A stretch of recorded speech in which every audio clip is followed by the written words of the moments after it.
people come for treatment for varicose veins for three reasons. They may be concerned about the appearance of their leg, they may have symptoms like aching and itching and discomfort, and they also may be worried about complications such as deep vein thrombosis, leg ulcers, bleeding and such like. So it's really important when you see the patient to work out what they're expecting and hoping to achieve.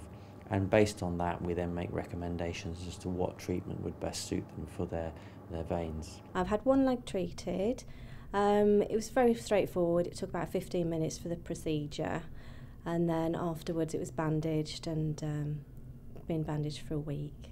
I'm hoping to achieve just a bit more pleasant, not so bulgy as they are now, and help with the pain in my legs. It looks much better than the other operation that I had years ago. I think it'll make it a lot more comfortable to walk around and get around on my feet generally.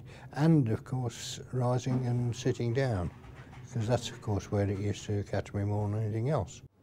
The first thing is we talk to them, ask them what their problems are, talk to them about their past medical history, the sort of medications that they might be taking, because obviously it's very important to get that information from the patient and understand what they're hoping to achieve.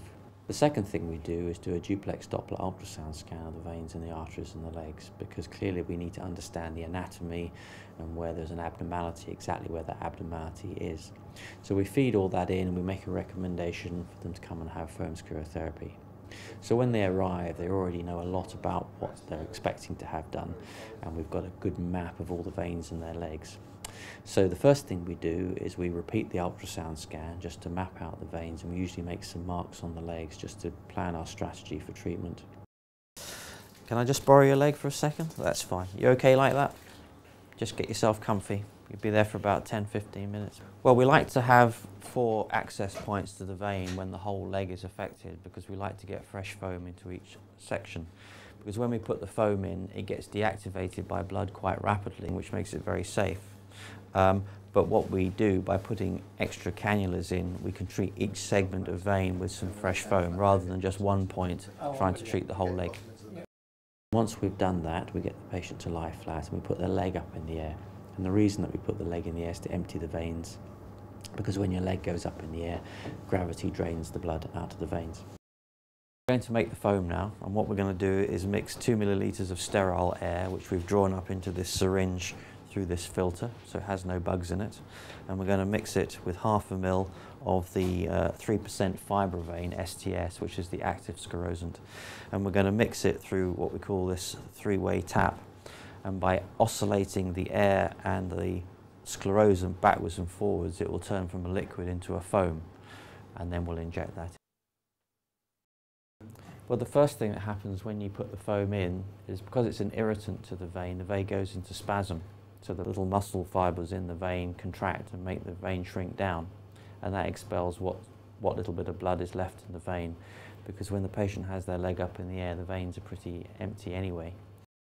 Because the foam has bubbles in it, we can see it very clearly on the ultrasound machine, so we can make sure that we fill all the veins and we make sure the foam doesn't go anywhere where we don't want it to go.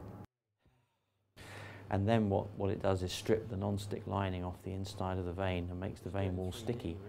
So the vein walls stick together and the vein blocks off. So now we've put the foam into the vein is blocked off. If we weren't to put compression on the leg when Mr. Bowden stood up, there would be a tendency for the vein to reopen, which is obviously not what we want to happen. So what we've done is put some padding over the vein and then a bandage to hold the vein closed, and then we're going to put a stocking over the top. And that just keeps the 2 walls of the vein close together, so it blocks off and scars up over the next few months. When you see and feel varicose veins, the vein wall is paper thin, so what you're actually feeling and seeing in a varicose vein is the blood inside the vein. So if we can keep it empty of blood, the veins will disappear.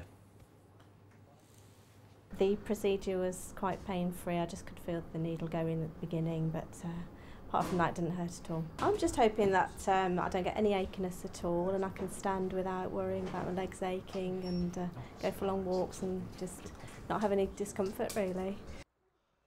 We ask them to go for a 10 or 15 minute walk afterwards, and if they're happy, which they nearly always are, they can then just go home. So the whole process takes about half an hour, 45 minutes, walk in, walk out.